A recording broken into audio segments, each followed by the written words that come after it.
What's going on, guys? Gonna quickly go through setting up PlayStation Portable for Emulation Station. Go ahead and I'll give you the site to go to for this one. It's gonna be ppsspp.org. Go here and then go to the downloads. And as of this video, their top version is 1.3. Download that. Once you got it download, you can then sorry, go ahead and unzip it into your Emulation Station folder. So it should be under your name, .emulationstation.systems. You should create a systems folder if you haven't already. If you don't have Emulation Station installed right now, stop, go back, install it. Go ahead and open it up, and we're just going to drag and drop straight into our systems folder. Boom, done.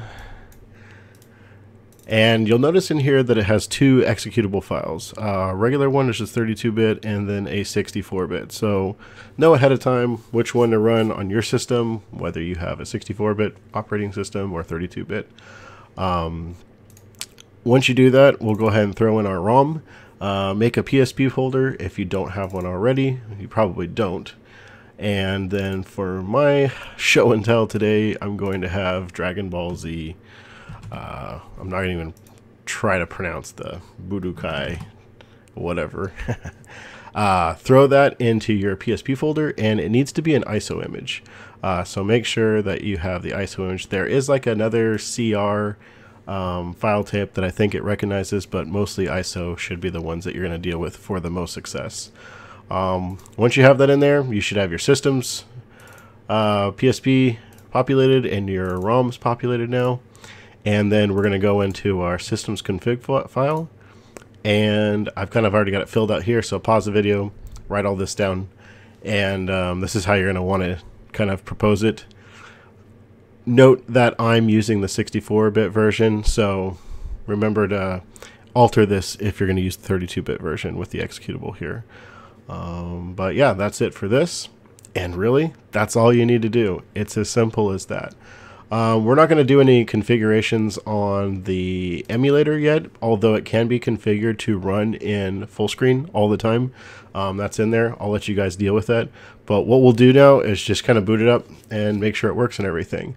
I'll let you know now that I'm not going to talk during the boot up process and everything. The recording software hates jumping back and forth between Emulation Station for some reason. So all right, we're going to turn on our controller because we know we're supposed to before we boot up Emulation Station.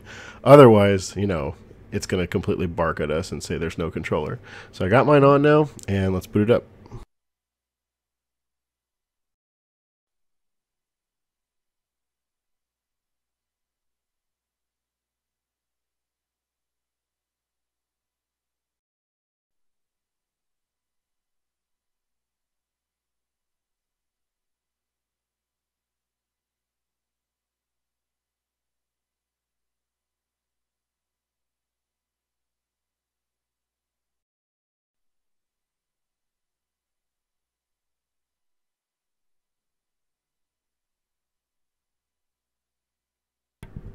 All right, perfect. So you can see there that the Atari logo came up and everything, which is the game already running and booting up and all that kind of stuff. Apologize for the screen. Emulation Station does not like to display very well in the recording software on a 4K monitor. I don't know why. On my side it looks great. It looks fantastic. It's all vibrant and everything, but for some reason the recording software just pushes it up in the corner, probably only showing the proper resolution, which is 1080p, you know, while I'm got 4K. Anyways, guys, that's it. That's all you have to do.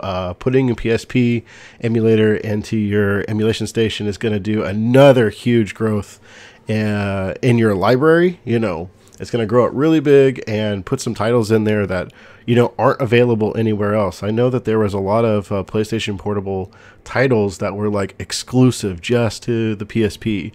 Crisis Core is one of them, and I'm a huge Final Fantasy fan, and I never owned a PSP, so now I get to play Crisis Core without having to go out and, you know, find some used PSP or whatever and play it on a small screen. So feel free also to play around with this emulator. It has tons and tons and tons of features, and I know there's lots of YouTube videos out there that can show you how to use this emulator to its full ability to display these games in a much higher, much more defined resolution than what they were even originally made for.